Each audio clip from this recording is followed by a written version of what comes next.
No, yeah, no, Jā, spēles ar Spartaku pēdējo gadu laikā ir kļuvušas, teiksim tā, daudz svarīgākas un interesantākas, jo tā pēdējo gadu laikā ir komanda ar ļoti lielām ambīcijām. Un, tur tiek ieguldīti diezgan lieli līdzekļi komandas komplektācijā. Un tāpat arī jāņem vērā fakts, ka šogad tā ir tā komanda, laikam, kas mazliet mums ir izjaukusi sezonas plāns, jo pa lielam tā ir tā komanda, kas mūsu vietā nospēlē Eirokausos. Un, lai gan Eirokausos viņi nospēlē tiešām, manuprāt, labi, bet tomēr tā sāpe, es teiktu, vismaz man personīgi ir, un gribās noteikti viņiem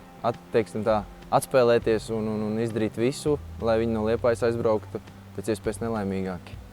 Tas, ka Spartakā spēlē radinieks, tas man ir vēl papildus motivators, teiksim tā, jo tas vienmēr ir interesanti un tajā pašā laikā arī ļoti, teiksim, tas rada spēles daudz saspringtāks, jo es saprotu, ka es spēlēju pret savu ģimenes locekli, ka man ir jāparāda, ka es esmu labākais savā ģimenē un līdz ar to tā arī tā cīņa ir, vismaz starp mums individuāli ir kaut kāda interesantāka un daudz aizraujošāka, vismaz man personīgi. Un es domāju, ka tas arī ir pietiekami labs iemesls, lai atnāk apstīties, kā savā starpā cīnīsies divu ģimenes locekļi. Līdzjutējiem noteikti pirmkārt gribētu pateikt milzīgi paldies par ne tikai iepriekšējo spēli, kurā mēs laikam savācām to beidzot skatītāju rekordu, bet arī par visu sezonas atbalstu, jo tas skatītājs skaits, kas ierodās uz spēlēm, tas ir kā pierādījums tam, ka Liepājā mīl futbolu, ka Liepājā futbols tomēr ir sports numur 1, un es ļoti ceru, ka sestdien mēs tās tribīnes pildīsim līdz galam. Sestdien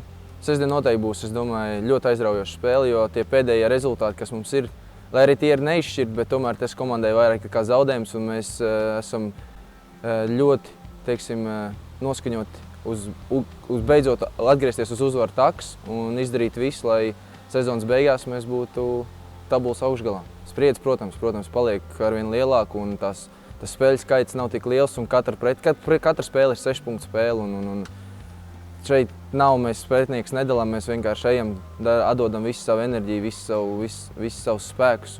lai tā uzvara atnāktu. Un spēle noteikti nebūs viegli, bet es domāju, ka ja mēs izdarīsim visu, kas ir mūsu spēkos, tad uzvara noteikti neizpaliks.